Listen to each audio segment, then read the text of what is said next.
24 पक्ष विपक्ष का अंग, वाद विवाद, संप्रदायवाद और गुटबाजी से दूर रहने का संदेश। आदि सद्गुरु सुखराम जी महाराज समझाते हैं कि ये संपूर्ण संसार माया के अलग अलग पक्षों, मतों और संप्रदायों के पाखंड में बंध कर रह गया है। इस संसार में पूर्ण रूप से निष्पक्ष रहने वाला कोई विरला ही पुरुष होता है। ब्रह्मा, विष्णु और महेश, इस त्रिगुणी माया ने जगत के सामने ऐसे ऐसे पर्चे और चमत्कार दिखाए कि लोगों को ये नश्वर माया ही सत्य महसूस होने लगी। संसार को ये विश्वास हो गया कि यही माया सब सुख देने वाली है और इसी कारण लोग इसके अलग अलग पक्षों में बंध गए। वे माया से परे के वास्तविक सत्स्वरूप परमात्मा को नहीं जान पाते। महाराज कहते हैं कि जो मनुष्य माया के इन सभी सांसारिक पक्षों को सदा के लिए छोड़कर निरंतर उस सत्स्वरूप के आनंद में लीन रहता है, वही पुरुष काल के चक्र से मुक्त होकर सबसे पहले परम पद को प्राप्त करता है। महाराज कहते हैं कि जोगी, जंगम, सेवड़ा, सन्यासी, फकीर, ब्राह्मण और इस संसार के तमाम लोग ये सब मिलकर चारों दिशाओं में अपने अलग पक्षों की ओर ही खींचे चले जा रहे हैं। वे जिस मायावी भक्ति में लगे हैं उसी को परम सत्य मान बैठे हैं और सोचते हैं कि इसी से उन्हें सदा के लिए महासुख मिलेगा और काल का दुख नहीं भुगतना पड़ेगा।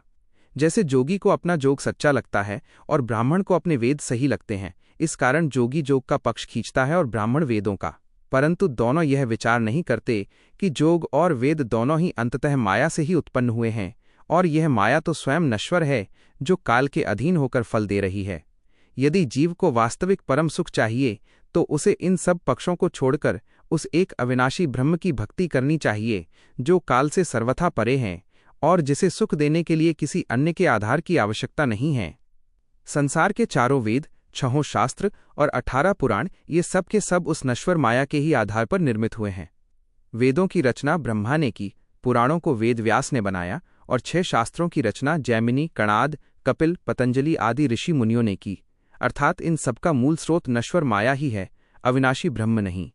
महाराज कहते हैं कि माया के एक होने पर भी उसके अलग अलग रूपों को ही सत्य मान बैठने के भ्रम के कारण आज एक शास्त्र स्वयं को श्रेष्ठ समझकर दूसरे शास्त्र से भिड़ रहा है या अड़ रहा है। यही स्थिति वेदों और पुराणों की आपस में हो रही है, परंतु ये आपस में लड़ने भिड़ने वाले ये नहीं समझते कि इन शास्त्रों, वेदों और पुराणों को बनाने वाले भी अंततः मायावी शरीर काया ही थे। ये काया अमर नहीं है, ये जन्मती और मरती है। फिर ऐसी चलायमान काया या माया से भला निश्चल स्थिर पद कैसे प्रकट हो सकता है? निश्चल तो केवल वह सत्स्वरूपी ब्रह्म ही है जिसकी शरण ही जीव को परम स्थिरता दे सकती है। इसलिए इन नाशवान पक्षों में बंधकर झूठे झगड़े करने के बजाय मनुष्य को उस सत्य पंथ को खोजकर महासुख की ओर बढ़ना चाहिए, अन्यथा अज्ञानता में ये अमूल्य मानव देह व्यर्थ ही नष्ट हो जाती है। आदि सतगुरु सुखराम जी महाराज समझाते हैं कि इस संसार के साधु संतों ने माया से उत्पन्न हुए अलग अलग धर्मों और पंथों को ही परम सत्य मानकर स्वयं को किस प्रकार बंधनों में बांध लिया है। वे विभिन्न मतों का उदाहरण देते हुए कहते हैं कि एक संन्यास धर्म स्वयं माया के दायरे से उपजा है, जिसके साधु और सन्यासी आपस में मिलने पर नारायण नारायण कहते हैं। 2. जोगी मत भी माया की ही उपज है, जिसके साधक एक दूसरे से मिलने पर आदेश आदेश पुकारते हैं। 3. ऋषि मुनि ब्रह्मा के पुत्र हैं और स्वयं ब्रह्मा की उत्पत्ति भी माया से हुई है, ये आपस में मिलने पर नमस्कार शब्द का प्रयोग करते हैं। 4. कुंडापंथी संप्रदाय के साधु अपने पंथ के वेश में रहकर एक दूसरे के सामने सदा शब्द बोलते हैं, ये मार्ग भी माया से ही निकला है। 5. फकीर आपस में मिलने पर अल्लाह कहकर उसकी सराहना करते हैं, परंतु फकीरी का ये मार्ग भी अंततः माया के अंतर्गत ही आता है। 6. जैन धर्म के साधु अपनी 5 इंद्रियों को कठिन तप से तपाते हैं, परंतु ये साधना भी मायावी जगत का ही हिस्सा है, वे आपस में मिलने पर वंदना शब्द कहते हैं। 7.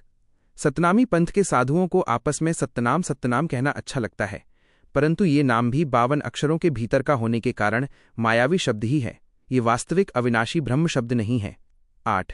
कुछ मुसलमान फकीर रहीम कहते हैं तो कुछ हिंदू साधु राम नाम का उच्चारण करते हैं, परंतु साधारण मुख से बोले जाने वाले ये राम और रहीम शब्द भी माया के ही अंग हैं, ये उस अक्षरतीत निह अक्षर सत्स्वरूपी ब्रह्म के वास्तविक रूप नहीं हैं।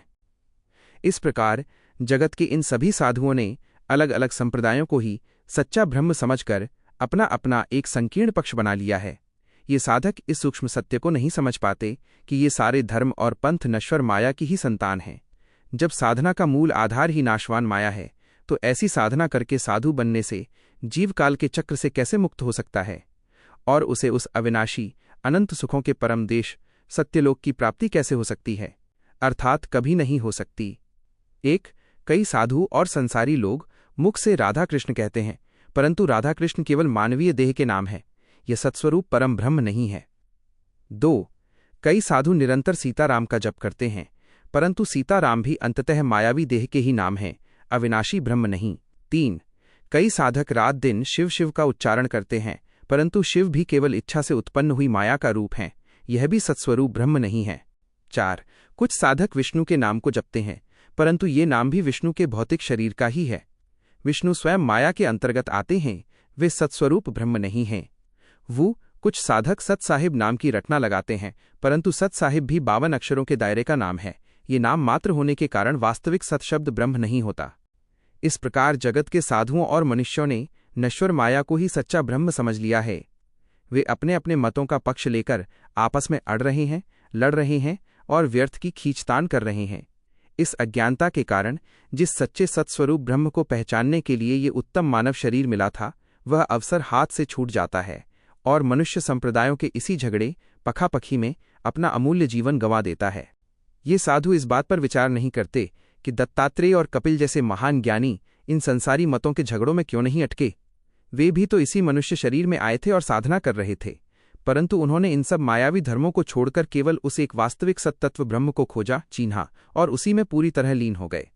महाराज कहते हैं कि जो मनुष्य गंभीरता से यह विचार करेगा कि दत्तात्रेय और कपिल मुनि ने किस मार्ग को अपनाया था, वही मनुष्य इस नश्वर माया के पक्षपाती पंथों को त्यागेगा और उस एकमात्र निष्पक्ष ब्रह्म की शरण ग्रहण करेगा।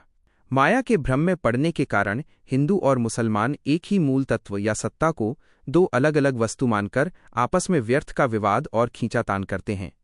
वे इस भेद को स्पष्ट करते हुए कहते हैं कि एक हिंदू जिसे विष्णु मानता है और मुसलमान जिसे करीम कहकर पुकारता है, वे दोनों मूल रूप में एक ही सत्ता शरीर हैं, दो भिन्न शरीर नहीं हैं। परंतु इस सत्य को न जानकर हिंदू अपने विष्णु को बड़ा कहता है और मुसलमान अपने करीम को बड़ा बताता है और दोनों आपस में श्रेष्ठता की लड़ाई लड़ते हैं। 2. इसी प्रकार राम और रहीम भी कोई दो अलग अलग शरीर नहीं हैं, बल्कि एक ही सत्ता के दो नाम हैं। हिंदू उसे राम कहता है और मुसलमान उसे रहीम पुकारता है, तथा अज्ञानतावश दोनों मेरा राम बड़ा या मेरा रहीम बड़ा कहकर आपस में विवाद करते हैं। 3. जिसे मुसलमान आदम और हव्वा कहते हैं, उसे ही हिंदू शिव और पार्वती के रूप में देखते हैं। आदम और शिव दो अलग पिंड नहीं हैं, बल्कि एक ही पिंड के दो नाम हैं। वैसे ही हव्वा और पार्वती भी दो अलग पिंड नहीं, बल्कि एक ही पिंड हैं। इस सत्य को न समझने के कारण हिंदू शिव पार्वती को श्रेष्ठ मानते हैं और मुसलमान आदम हव्वा को बड़ा मानकर आपस में झगड़ते हैं। 4. दोज़ख और नरक भी कोई दो अलग अलग स्थान नहीं है, बल्कि पाप कर्मों का दंड भुगतने की एक ही जगह के दो नाम हैं। 5. बहिष्ठ, भिस्त और वैकुंठ भी अलग अलग नहीं हैं, ये भी पुण्य कर्मों के फल स्वरूप मिलने वाली एक ही पूरी लोक का नाम है। 6. मंदिर और मस्जिद मूल रूप में एक ही समान हैं। मंदिर में भी माया के दायरे के देवताओं की भक्ति की जाती है और मस्जिद में भी उसी मायावी ईश्वर की बंदगी की जाती है। 7. हिंदुओं की एकादशी का व्रत और मुसलमानों का रोज़ा रखना भी एक ही समान है। एकादशी करने से जो फल मिलता है, वही फल रोजा रखने से भी प्राप्त होता है, दोनों के फल में कोई अंतर नहीं है। 8.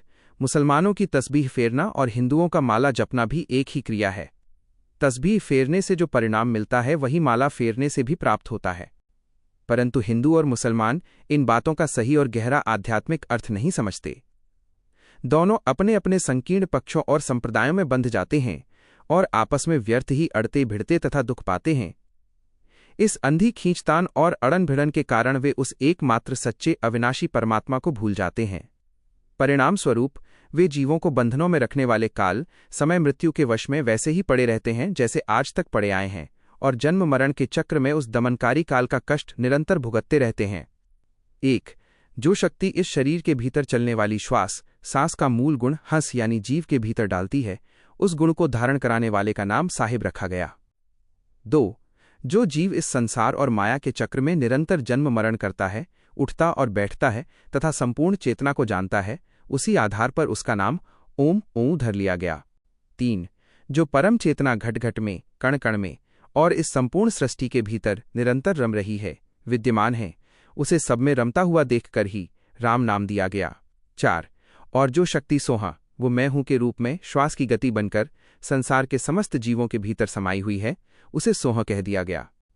महाराज कहते हैं कि हे संतों, सुनो, इस प्रकार यह ओम, सोह और राम आदि सभी नाम जीवों और प्रकृति की विभिन्न गतियों के कारण उत्पन्न हुए हैं। यदि जीव को अपना वास्तविक कल्याण करना है तो इन सब बोलियों, अक्षरों और नामों के दायरों से ऊपर उठकर उस परम अविनाशी परमात्मा का साक्षात्कार करो जो किसी शब्द या वाणी के बंधन में नहीं आता। 1. उसे निरंजन इस रीति से कहते हैं क्योंकि उसे कोई अंजन यानी मायावी इंद्रियां या विकार स्पर्श नहीं करते, इसलिए वो कहलाता है। 2. उसे निराकार इसलिए कहा जाता है क्योंकि उसका संसार के पदार्थों जैसा कोई भौतिक आकार नहीं है। उसका कोई दृश्य रूप न होने के कारण वो इन चर्म चक्षुओं आंखों की दृष्टि में नहीं आता है। 3. उसका नाम आरब, अल्लाह रब इसलिए दिया गया है क्योंकि वो जीव के भीतर आती और जाती हुई श्वास सांस की गति में निरंतर वास करता है। 4. उसे अलख इस रीति से कहते हैं क्योंकि इस संसार का कोई भी जीव उसके वास्तविक स्वरूप को पूरी तरह लख देख नहीं पाया और न ही किसी ने उसे साक्षात कबूल किया है क्योंकि वह साधारण बुद्धि से लखाया नहीं जाता। निरंजन, आरब और अलख ये सभी नाम वास्तव में एक ही सत्ता के सूचक हैं।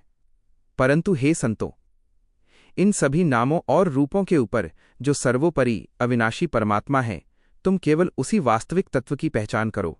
पिता पार ब्रह्म के पास हमारे जैसी इंद्रियां नहीं हैं, इसलिए उन्हें निरंजन कहते हैं।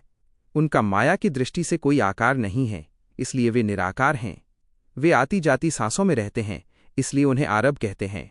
वे चमड़े की आंखों से नहीं दिखते, इसलिए उन्हें अलग कहते हैं। उन्होंने एक पल में सृष्टि बनाई, इसलिए वे परमेश्वर हैं। वे जीव की तरह गर्भ में आकर मरते नहीं, इसलिए अविनाशी हैं। वे आदि में जैसे थे वैसे ही आज भी हैं, इसलिए आद हैं। वे कभी बूढ़े या नष्ट नहीं होते, इसलिए अजरावण हैं। उन्होंने ही संसार की सभी विधियां बनाई, इसलिए वे कर्ता हैं। इस प्रकार संसारी पिता पार ब्रह्म इन सभी नामों से जाने जाते हैं। सतगुरु सुखराम जी महाराज कहते हैं कि उनके ऊपर सतगुरु पार ब्रह्म हैं, उन्हें जानो। सतगुरु पार ब्रह्म भी ज्ञान रूप होने के कारण इंद्रियों से परे हैं, इसलिए वे भी निरंजन हैं। उनका माया जैसा कोई आकार नहीं है, इसलिए वे निराकार हैं। वे जीव की आती जाती सांस में साथ रहकर ज्ञान सिखाते हैं, इसलिए आरब हैं। वे ज्ञान विज्ञान रूप हैं और आंखों से नहीं दिखते, इसलिए अलख हैं। वे पिता पार ब्रह्म, माया और आत्म ब्रह्म सभी को ज्ञान देकर कार्य करते हैं, इसलिए परमेश्वर हैं। वे कभी गर्भ में नहीं आते, इसलिए अविनाशी हैं। वे आदि से हैं, इसलिए आद हैं। वे कभी बूढ़े या जलकर नष्ट नहीं होते, इसलिए अजरावण हैं। वे काल और जीव को ज्ञान देते हैं, इसलिए ज्ञान के कर्ता हैं। इस प्रकार सतगुरु पार ब्रह्म भी इन सभी नामों से जाने जाते हैं। संसार के साधारण ज्ञान से पिता पार ब्रह्म और सद्गुरु पार ब्रह्म दोनों एक जैसे दिखते हैं, लेकिन दोनों में बहुत बड़ा अंतर है। पिता पार ब्रह्म माया में रचे बचे हैं और जीवों को 84 लाख योनियों के दुख और नरक में डालने वाले महाकाल हैं। इसके विपरीत सद्गुरु पार ब्रह्म माया से परे पूर्ण ज्ञान विज्ञान रूप हैं और जीवों को काल से मुक्त कराकर महासुख में डालने वाले दयावान तारणहार हैं। यह अंतर केवल सच्चे ज्ञान से ही समझ आता है। ब्रह्मा, विष्णु, महेश या अवतारों के मायावी ज्ञान से ये भेद कभी समझ नहीं आता, उसमें दोनों को एक ही मान लिया जाता है। यह फर्क केवल तभी समझ आता है जब कोई देहधारी सतगुरु मिलते हैं। इसी प्रकार दो तरह की आत्माएं होती हैं। एक वह जीवात्मा है जो संसार के विषय वासनाओं में फंसी रहकर दुख भोगती है, और दूसरी वह ब्रह्मात्मा है जो सतगुरु की शरण में जाकर वासनाओं से मुक्त हो जाती है और सतगुरु पार ब्रह्म में समाकर हमेशा परम सुख भोगती है। जगत में स्वामी यानी सन्यासी कहते हैं कि सभी पंथों में हमारा पंथ ही सबसे श्रेष्ठ है, तो जोगी जोर देकर कहते हैं कि हमारा ही पंथ सबसे ऊंचा है क्योंकि वो महादेव से आया है। इसी तरह जंगम कहते हैं कि हमारा ही पंथ सबसे अच्छा है। फकीर और जलाली कहते हैं कि हमारे अल्लाह की बराबरी दूसरा कोई नहीं कर सकता क्योंकि उस अल्लाह ने ही सबको पैदा किया है।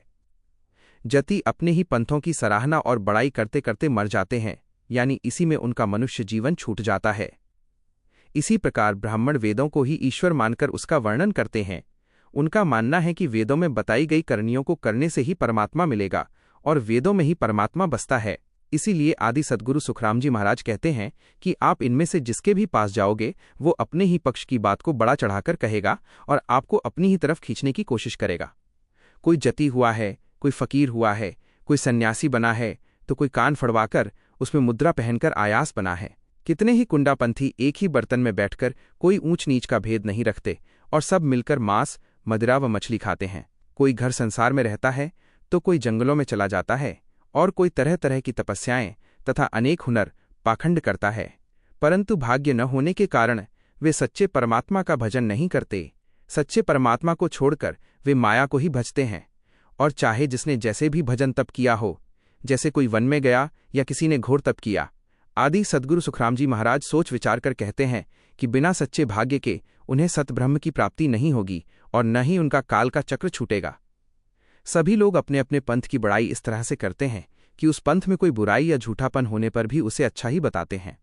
जैसे किसी की माँ अगर डाकिन हो तो भी वो समाज में ये स्वीकार नहीं करता कि उसकी माँ डाकिन है, बल्कि बात छुपाकर बड़ाई ही करता है। ठीक इसी तरह लोग अपने पंथ की कमियों को छिपाकर उसकी झूठी शोभा बढ़ाते हैं। वे संसार में अपनी ही जाति के रीति रिवाजों और नाच तमाशे में सुख मानकर मस्त रहते हैं। अपनी जाति में कितनी भी कुरीतियां क्यों न हों, वे उसे छोड़ते नहीं हैं और न ही दूसरी जाति की अच्छी बातों को अपनाते हैं। जब भी काम पड़ता है वे अपनी ही जाति के बंधनों में बंधकर उसकी वाहवाही करते करते मर जाते हैं। वैसे ही ये सभी पंथी अपने अपने पंथ का ढोल पीटते रहते हैं। आदि सद्गुरु सुखराम जी महाराज कहते हैं कि ये लोग केवल अपने ही पंथ की बातें हाँकते हैं और दूसरे किसी सच्चे पंथ या ज्ञान की बात पर कान तक नहीं देते।